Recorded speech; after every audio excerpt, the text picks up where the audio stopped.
નમસ્તે વિદ્યાર્થી મિત્રો, હું છું ભાર્ગવ લાઠિયા અને સ્વાગત છે તમારું ફરી પાછું આપણી આ એજ્યુકેશનલ એક્સપર્ટ યુટ્યુબ ચેનલ ઉપર. મિત્રો, આજે આપણે ધોરણ 7માં વિષય વિજ્ઞાન અને ટેકનોલોજીમાં ગાલા સ્વાધ્યાય પોથીની અંદર આપણે ચેપ્ટર 8 છે જોઈએ છે. બરાબર, વનસ્પતિમાં પ્રજનન. જો તમે એનો આગળના 2 વિભાગ ન જોયા હોય સ્વાધ્યાય પોથીમાં તો નીચે લિંક છે તે તમને આપેલી છે, ત્યાં જઈને તમે જોઈ શકો છો. ચલો, આજે આપણે કારણોથી શરૂઆત કરીએ કે સાહેબ, પવન દ્વારા પરાગનયન થતું હોય એવા પુષ્પોમાં જે પરાગરજ છે તે હલકી અને પુષ્કળ સંખ્યામાં ઉત્પન્ન થાય છે. શા માટે? આઈએમપી કારણ છે. તો કે સાહેબ, પવન દ્વારા થતું પરાગનયન એમાં પુષ્પોની જે પરાગરજ છે એ હવામાં ઉડી શકે એ માટે હલકી હોવી જોઈએ. કારણ કે હલકી હશે તો જ પવન આવશે, તો એક સ્થાનેથી બીજા સ્થાને જઈ શકશે. વળી પવન દ્વારા ઉડેલી બધી જ પરાગરજ એ પરાગાસન ઉપર પડે એવું બને નહીં, અને એમાં ઘણી બધી પરાગરજ નકામી પણ જાય, બધી કઈ ફૂલ ઉપર પડવાની નથી. અને આ કારણે પવન દ્વારા જ્યારે પરાગનયન સફળતાપૂર્વક થાય એ માટે પુષ્પોમાં પરાગરજ હલકી અને વધુ સંખ્યામાં ઉત્પન્ન થાય એ જરૂરી છે. કારણ કે વધારે પડતી પરાગરજ હશે, બરાબર, તો એમાંથી થોડીક પડશે, બાકીની નકામી જશે. માટે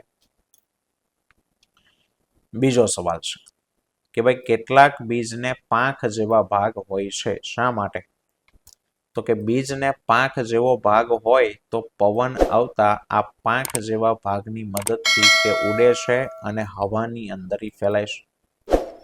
બીજું છે કે ભાઈ, બીજ હવામાં ઉડી અને પોતાના ઉત્પત્તિ સ્થાનથી થોડોક દૂર જઈને પડે, જ્યાં ઉત્પન્ન થયું છે ત્યાંથી થોડુંક દૂર જશે. અને ત્રીજું, આ દૂરના સ્થળે અનુકૂળ સંજોગો જ્યારે આવશે ત્યારે એ બીજમાંથી નવો છોડ છે તે ઉગી જશે. અને આમ થવાથી એક જ જાતિની વનસ્પતિને નજીક ઉગવાના બદલે બધા સ્થળે ફેલાવો થાય છે, અને જેના પરિણામ સ્વરૂપમાં તો કે સૂર્યપ્રકાશ, પાણી અને પોષક તત્વોની આપલે જેની સ્પર્ધા છે એ સ્પર્ધામાં ઘટાડો થાય છે. ચલો, ત્યાર પછી છે તફાવત અલિંગી પ્રજનન અને લિંગી પ્રજનન. કે સાહેબ, અલિંગી પ્રજનન તો કે તેમાં નવા સજીવના નિર્માણ માટે બીજા સજીવની જરૂર નથી, એક જ સજીવમાંથી નવો સજીવ બને. જ્યારે લિંગી પ્રજનન તો કે તેમાં નવા સજીવના સર્જન માટે 2 સજીવની જરૂર છે.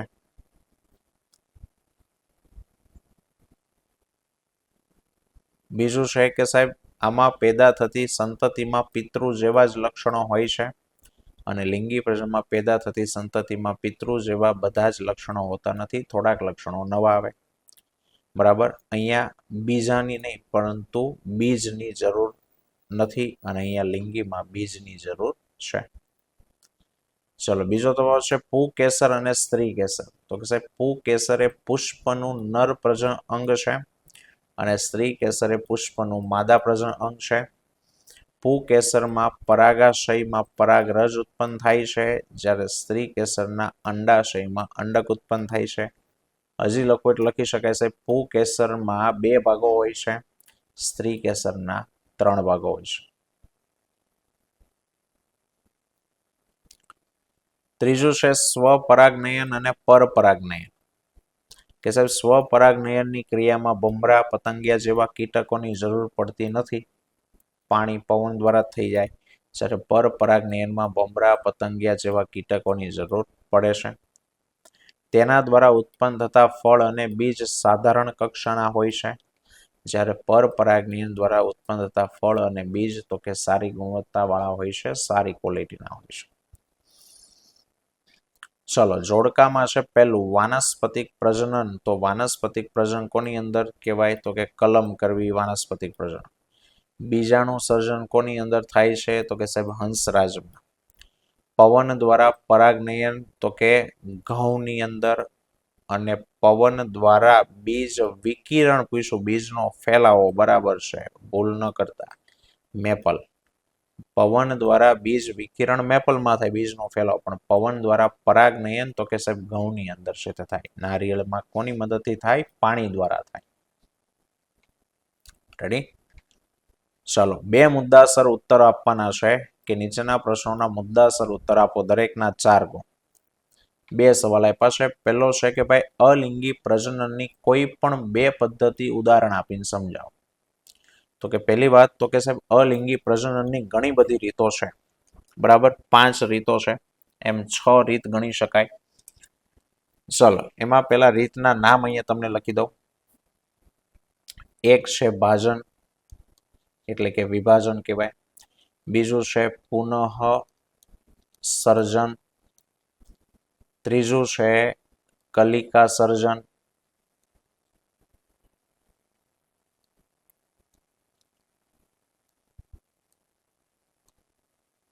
બીજાણુ સર્જન.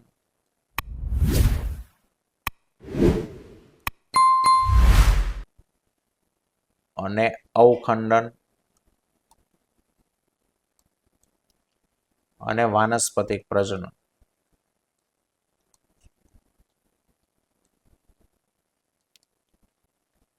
આટલી રીતો છે. હવે એમાંથી કોઈ પણ 2 રીત આપણને સમજાવવાની કહે છે. ચલો, તો એમાં એક અહીંયા કલમ કરવી લખ્યું છે. બરાબર, એ પણ વાનસ્પતિક પ્રજનનની રીત છે. તો કે ભાઈ ગુલાબ કે ચંપાની ડાળીને ગાંઠવાળા ભાગોથી કાપીને આ ટુકડાને જમીનની અંદર છે તે રોપવામાં આવે છે. તેમાંથી તેનો છોડ વિકાસ પામે છે અને ઉપયોગમાં લીધેલો જે ટુકડો છે એને કલમ કહેવાય. અને આ રીત એને કલમ કરવી એવું કહેવાય છે. દાખલા તરીકે ગુલાબ, ચંપો, મહેંદી, બરાબર, વગેરેને કલમ દ્વારા રોપી અને છોડ તૈયાર કરી શકાય. જે વાનસ્પતિક પ્રજનનની કૃત્રિમ પદ્ધતિ છે. આ એક વાનસ્પતિક પ્રજનનની રીત લખી. ચાલો, બીજું છે કલિકા વડે વાનસ્પતિક પ્રજનન. તો કે સાહેબ ફરી પાછી વાનસ્પતિકની જ રીત આપી છે કે મૂળ, પ્રકાંડ અને પર્ણ પરની કલિકાને રોપીને તેમાંથી નવો છોડ ઉત્પન્ન કરી શકાય. મૂળ, પ્રકાંડ અને પર્ણ પરની કલિકા હોય એને જમીનમાં ઉગાડી અને એમાંથી નવો છોડ ઉત્પન્ન કરી શકાય. જેમાં મૂળ દ્વારા વાનસ્પતિક પ્રજનનના ઉદાહરણમાં તો કે શક્કરિયા, ગાજર અને ડાળિયા. પ્રકાંડ દ્વારા થતું વાનસ્પતિક પ્રજનનમાં બટાટા છે, આદુ, હળદર અને સુરણા પ્રકાંડ કહેવાય. એની મદદથી નવા ઉગાડી શકાય. અને પર્ણ દ્વારા વાનસ્પતિક પ્રજનનમાં પાનફૂટી. થોર જેવી વનસ્પતિમાં અમુક ભાગ વનસ્પતિના છોડથી જુદો પડે છે ત્યારે એમાંથી નવો છોડ ઉત્પન્ન કરે, તો એ પણ કલિકા કહેવામાં આવે. અને બીજું છે પુષ્પમાં થતી ફલનની પ્રક્રિયા સમજાવો. તો કે સાહેબ પરાગનયનની ક્રિયા દ્વારા એક પુષ્પના પુકેસરની પરાગરજ એ તે જ પુષ્પના કે અન્ય પુષ્પના પરાગાસન ઉપર સ્થાપિત થાય. તારો માની લો કે આ સ્ત્રી કેસર છે, અહીંયા પરાગરજ આવી, સ્વપરાગનયન અથવા પરપરાગનયન દ્વારા આવી હોય. ત્યારબાદ ફલનની ક્રિયા શરૂ થાય. એમાં જે પરાગાસન વાળો ભાગ છે, આવડો ભાગ પરાગાસન, એના ઉપર પરાગરજ સ્થાપિત થાય. હવે એમાંથી એક નળી ઉત્પન્ન થાય. એ નળીને કહેવાય પરાગનલિકા. એ પરાગનલિકા આ જે બહારની નળી છે એને પરાગવાહિની કહેવાય. પરાગવાહિનીમાંથી પસાર થઈને આગળ વધે અને અંડાશયના અંડક સુધી પહોંચે. આ નીચેનો ફૂલેલો ભાગ એ અંડાશય. અંડાશયમાં પ્રવેશે છે.